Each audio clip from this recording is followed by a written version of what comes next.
नमस्कार बच्चों। आज हम अपनी जो क्लास का लेसन है फर्स्ट द थ्री क्वेश्चंस, उसके क्वेश्चन जो मल्टीपल चॉइस हैं वो करेंगे और साथ साथ आपका टेस्ट भी चलता रहेगा। सभी बच्चों ने क्वेश्चन को ध्यान से रीड आउट करना है।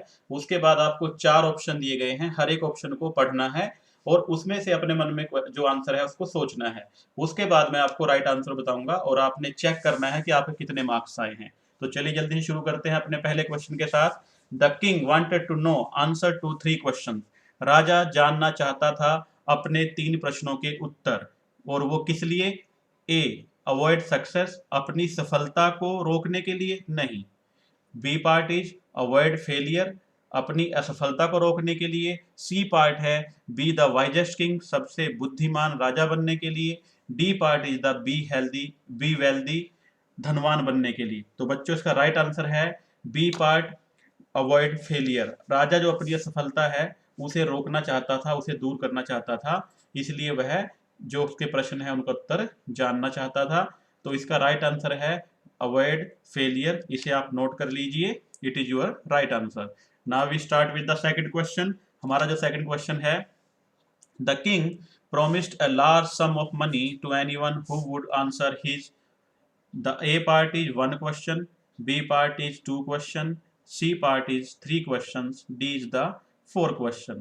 तो इसका जो है कि राजा उसको बहुत सारा धन देगा जो उसके कितने प्रश्नों का उत्तर देगा, एक प्रश्न का, दो का, तीन का या चार प्रश्न का। तो बच्चों सभी जानते हैं ये आपके लेसन का नाम भी है and the right answer is the three question.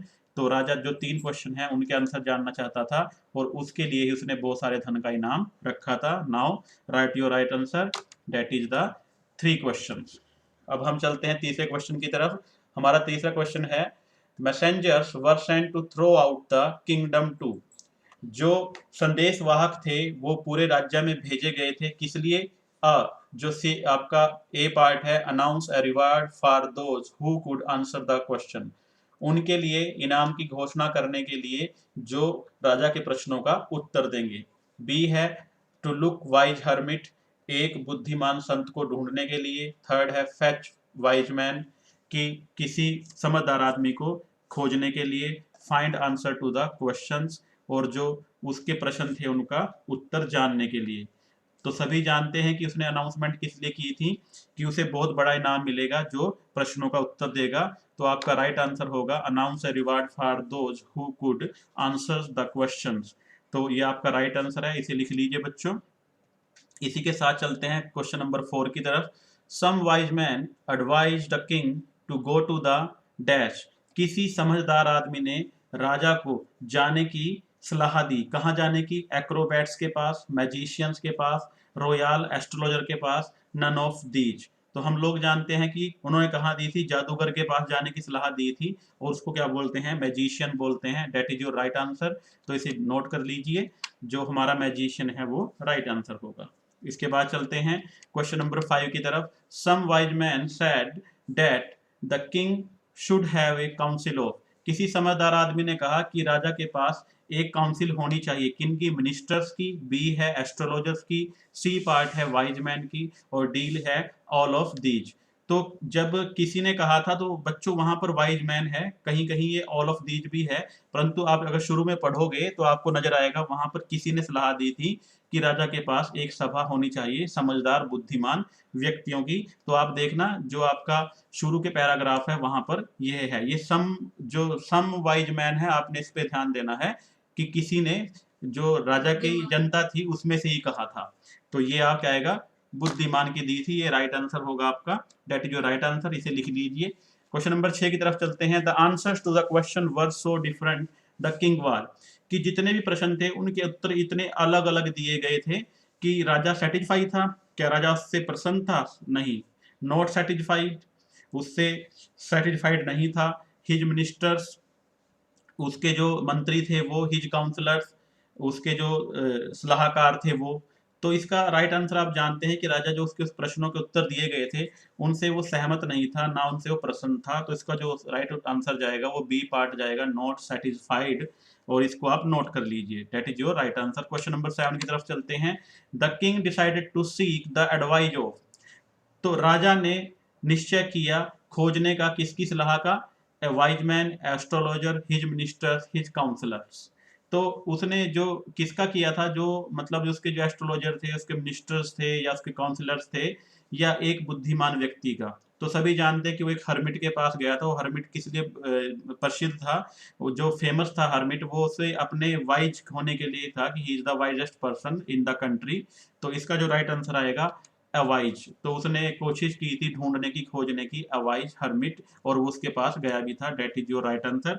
We will write it on your notebook. तो इसे आप लिख लीजिए, ये आपका राइट आंसर होगा। Next question is the 8, the hermit lived in a dash. तो हर्मिट कहाँ पर रहता था, जो साधु था, जो संत था, वो कहाँ रहता था? इन ए केव, गुफा में। सेकंड पार्ट है बी, इन ए पैलेस, एक महल में। सी, यहाँ बच्चों वुड का मतलब आप लकड़ी जानते हो, हाँ बिल्कुल, वुड का मतलब लकड़ी होता है, और लकड़ियां कहाँ से मिलती है हमें? जंगल है, इसलिए जंगल को वुड्स बोलते हैं। यहाँ मैं इसका मीनिंग लिख रहा हूँ, फॉरेस्ट। जहाँ आपने जो वुड का मीनिंग है यहाँ पर, वो फॉरेस्ट लेना है। सेकंड जो लास्ट पार्ट है डी, वो है विलेज। तो वो एक गांव में रहता था। तो सभी जानते हैं कि वो साधु कहाँ रहता था, वह एक जंगल में रहता था। ये आपका राइट आंसर होगा, इसको आप नोट कर लीजिए। और साथ साथ बच्चों आपने क्या करना है, इन आंसर्स को अपने मन में सोचना भी है, और साथ साथ अपने मार्क्स भी लगाने हैं कि कितने मार्क्स आपके आ रहे हैं, क्योंकि यह आपका जो मल्टीपल चॉइस क्वेश्चन है वो भी हो रहे हैं, और साथ साथ आपका टेस्ट भी चल रहा है। और सभी बच्चे जो आपके जितने मार्क्स आते हैं वो नीचे कमेंट बॉक्स में लिखकर मुझे बता सकते हैं। तो चलिए बच्चों, नेक्स्ट चलते हैं। जो इसका आंसर है वो वुड हो चुका है। क्वेश्चन नंबर 9 की तरफ चलते हैं। The hermit was widely non for his, ये अभी लास्ट टाइम क्या था कि जो हर्मिट था वो किस लिए प्रसिद्ध था, किस लिए फेमस था? वो अपनी विजडम के लिए था। He is a very wise person in the country. और इसीलिए राजा उसके पास भी गया था।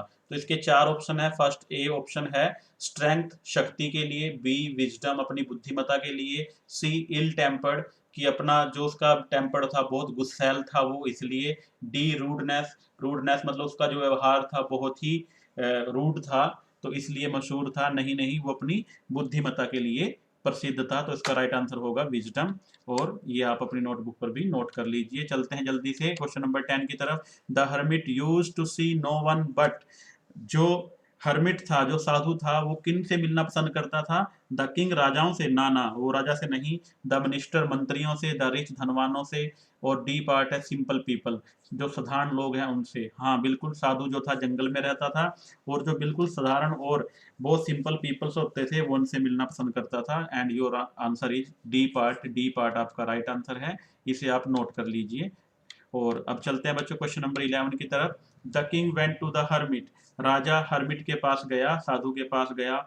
ऑल अलोन, अकेला। B part with his bodyguard, अपने जो अंगरक्षक हैं उनके साथ। सी विद हिज मिनिस्टर, अपने मंत्रियों के साथ। D part is with his counsellors, अपने सलाहकारों के साथ। तो अब ध्यान से देखिए बच्चों, आपके मन में आ रहा होगा कि जब वो गया था जंगल में, उसके साथ उसका बॉडीगार्ड था। हाँ था, पर बॉडीगार्ड को उसने रास्ते में छोड़ दिया था। जब वो हर्मिट के पास गया वो बिल्कुल ही अकेला था। तो इसका जो राइट आंसर है वो ए पार्ट होगा। और होगा, आपने भी शायद यही सोचा होगा, the first first all alone, एकदम अकेला गया था। That is your right answer, note it on your notebook. And now we went to the question number 12।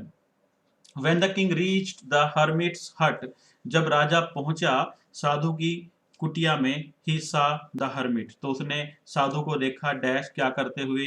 Praying to God, भगवान की पूजा करते हुए, प्रार्थना करते हुए। बी पार्ट है डिगिंग द ग्राउंड, भूमि को, जमीन को खोदते हुए। सी मिल्किंग हिज काउ, अपनी गायों का दूध निकालते हुए। डी सोइंग सीड्स, बीज बोते हुए। तो पता है आपको, जब राजा वहां पहुंचा तो साधु क्या कर रहा था? जमीन को खोद रहा था, digging the ground. B part is the right answer, ये आपका राइट आंसर होगा, डिगिंग द ग्राउंड। अब चलते हैं क्वेश्चन नंबर 13 की तरफ। क्वेश्चन नंबर 13 है द हर्मिट वाज डैश, जो हर्मिट कैसा था? ओल्ड, बूढ़ा था। बी पार्ट है वीक, कमजोर था। सी है ओल्ड एंड वीक, बूढ़ा भी था और कमजोर भी था। या D part all of these? तो बिल्कुल इसका सी पार्ट बिल्कुल सही है कि ओल्ड भी था, बूढ़ा भी था और कमजोर भी था। तो he was old and weak, that is the right answer. And your answer is old and weak, इसे आप अपनी नोटबुक पर लिख लीजिए। अब चलते हैं क्वेश्चन नंबर 14 की तरफ। The bearded man bounded by the dash, जो दाढ़ी वाला आदमी था उसके ऊपर घाव किए थे, या उसके ऊपर जो वार किया गया था, किसने किया था? द किंग, राजा ने। राजा ने नहीं किया था। हर्मिट, साधु ना, साधु ने तो किया ही नहीं था। सी पार्ट किंग्स बॉडीगार्ड, जो राजा का अंगरक्षक है उसने, नन ऑफ दीज, या इनमें से कोई भी नहीं है। तो बच्चों इसका जो राइट आंसर है वो है सी पार्ट किंग्स बॉडीगार्ड, जो राजा का अंगरक्षक है उसने उसके ऊपर हमला किया था और उसे मार दिया था। क्यों? क्योंकि वह राजा का शत्रु था।